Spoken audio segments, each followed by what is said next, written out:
Let me know if you can hear it. Give me a yes if you can hear it. Bustling community, a hub of black prosperity and ambition at the turn of the 20th century.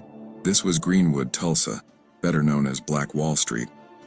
Built from the ground up by visionaries like O.W. Gurley and J.B. Stratford, it was a testament to black entrepreneurial spirit, a self-sustaining beacon of hope and success.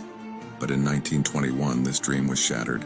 A horrific wave of racial violence, the Tulsa Race Massacre, descended upon Greenwood, leaving behind unimaginable destruction, lost lives, and smoldering ruins.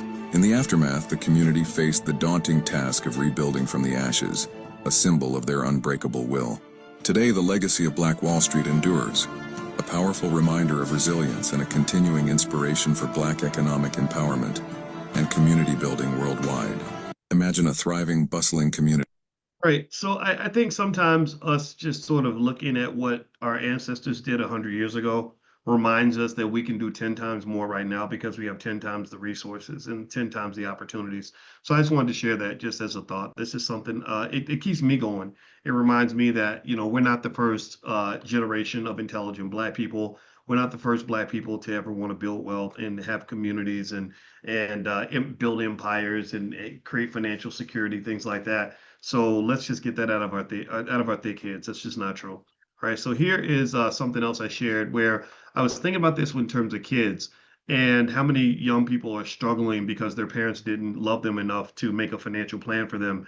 And I don't know. Sometimes I like to just share stuff like this. Like, why do adults expect financial skills that we were never taught? So I think that we can look at a child, look at a grandchild, and say, how many times have I talked to that baby about what it means to pay bills?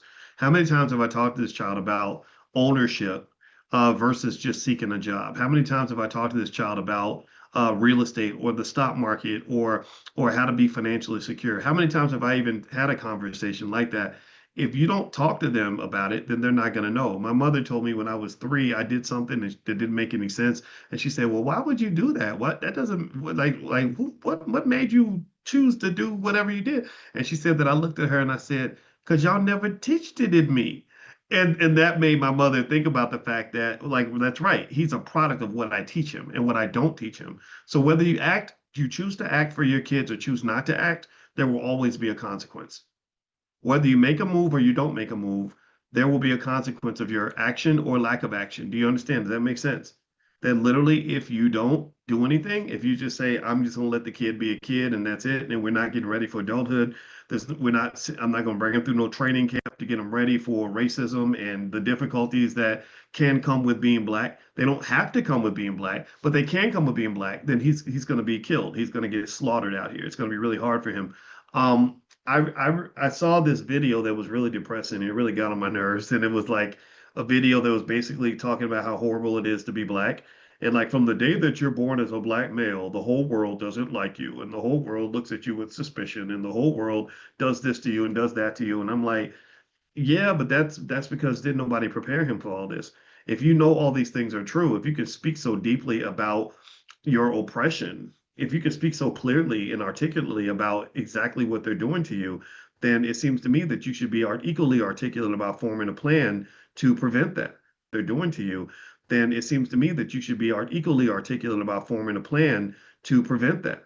Like I just don't understand that. Like you're literally telling the child, like, yeah, when you go outside, there's a rapist that's gonna rape you, and then somebody's gonna slap you, then P. Diddy's gonna take you to the back room and do, well, then you prepare them, you protect them, right? And this really is a decision as to what are we gonna do? Are we gonna just let ourselves be victims, or are we going to fix that? So I don't like that. I don't like telling stories about how terrible it is to be a Black boy and all this other stuff. I know it's hard. I've been a Black man my whole life, but I also think that if you are prepared, life is easy if you're prepared.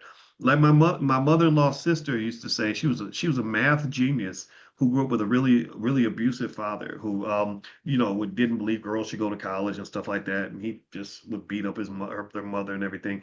And but she used to always say, she would say, life, what is it? Everything's easy if you study. Everything's easy if you study. So when something's hard, I think a good question to ask is, did you study? Like if you're broke, if your bank account's empty and you have no wealth in the bank account, then the question is, it should be asked is, well, did you invest? Did you save? Did you prepare? If you didn't prepare, then why would you expect to be prepared? If you did not prepare, why would you expect to be prepared?